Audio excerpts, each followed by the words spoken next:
Let's talk about my boy on the Colts.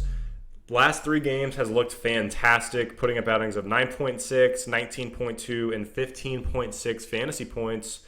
Over 80% of snaps in each of those games for the Indianapolis Colts.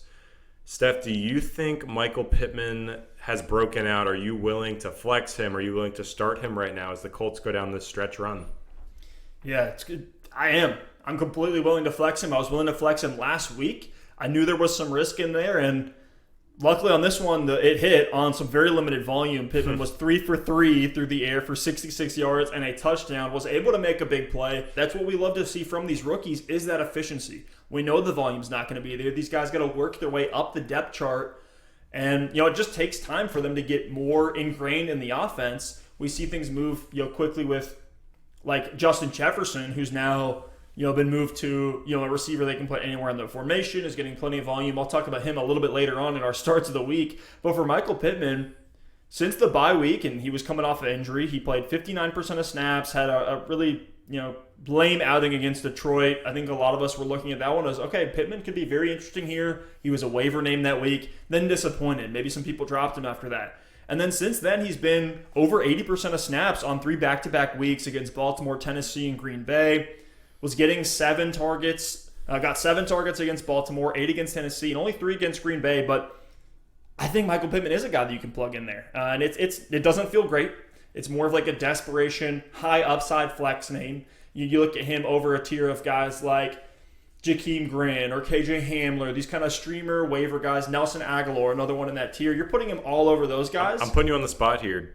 Let's go. Pittman or Fulgham rest of season? Pittman. Wow. And it hurts. It hurts. The pendulum has swung back talk about the other Fulgham. way. We'll talk about Fulgham. It hurts. I got to take the L on Fulgham. I was all over him. I had given it to you. I had given it to you. He was a great pickup there for a few weeks. We'll talk about him later. That's a little foreshadowing for the rest of the show. That's why you kind of have to stay up to date. You got to stay up to speed. You can't just set it and forget it with these guys because things do change fast.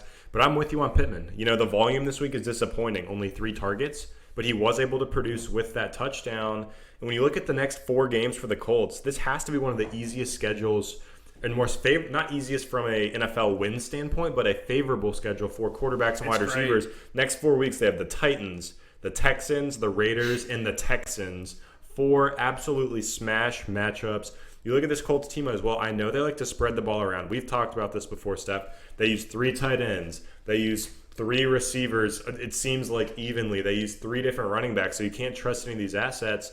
So when that's the case, for me, you have to look at the production. You have to look at what you see on the field, and you have to look at the snaps. And Michael Pittman checks all 3 boxes. He's playing the most snaps of all Colts wide receivers. Naturally, from being on the field, you have a better chance of catching a pass than if you do when you're on the sideline. He's playing more snaps than Pascal. He's playing more snaps than Hilton.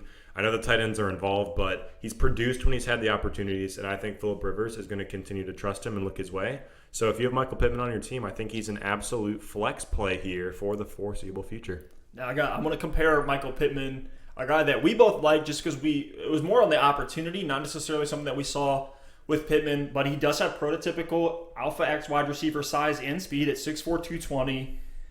Would you rather go rest of season Michael Pittman or Jalen Reagor? I would easily go with Michael Pittman there.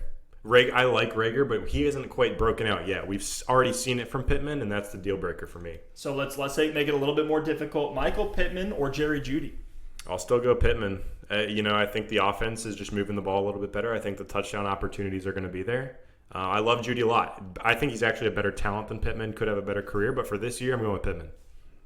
Yeah, I think I'm with you on that. It just comes down to the quarterback and the offense. And for Pittman, and he's in an offense that's going to throw the ball a lot. I know, we were talking about this. I know you're a Colts fan, so Colts just tend to weave their way into a lot of our discussions here. But we were saying, look, they're bringing Phillip Rivers in. They're going to be a run-heavy team. They're going to make their hay on the defensive side of the ball. But Rivers in a lot of these games has had to throw close to 40 pass attempts over the last 4 games, 33, 43, 39, 36 pass attempts. Some of those have been shootouts, like in this Green Bay matchup.